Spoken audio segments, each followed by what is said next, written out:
ថ្ងៃនេះយើងមករៀនអំពីព្យញ្ជនៈទាំង33តួទាំងអស់គ្នាអក្សរកសត្វកង្កែបឧទាហរណ៍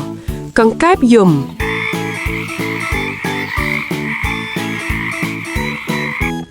អក្សរបន្ទាប់គឺអក្សរខសត្វខ្លាឧទាហរណ៍ខ្លាធំស្រែក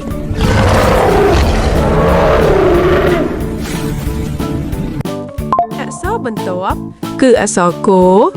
សត្វគោឧទាហរណ៍សត្វគោដើររកស៊ីស្មៅអក្សរខសត្វឃ្មុំឧទាហរណ៍ឃ្មុំហាក្រេបផ្កា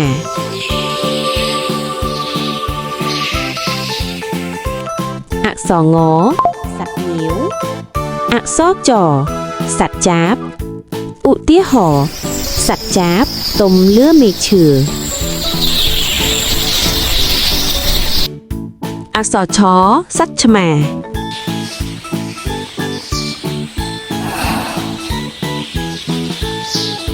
អក្សរច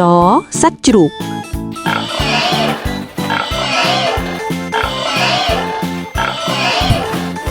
អក្សរញ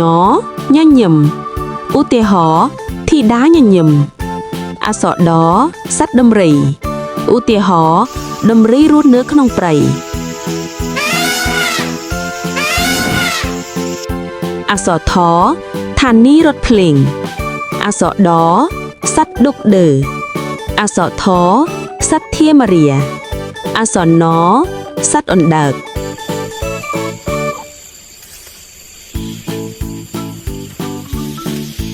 អក្សរតសត្វតាវ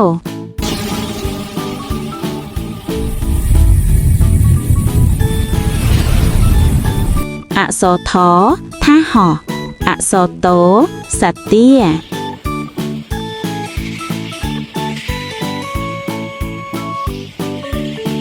អក្សរថធីតាអក្សរណសត្វនាគ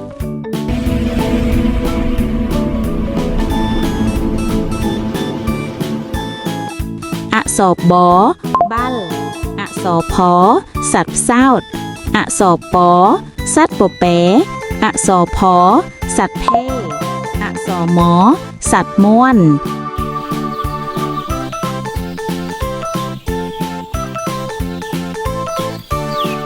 អក្សរយ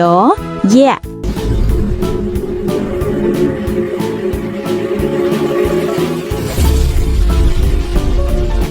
អក្សររសត្វរុយអក្សរលសត្វលាអក្សរវព្រះវិហារអក្សរសសត្វសេះអក្សរហហោះហាអក្សរលឡាងអក្សរអអាវ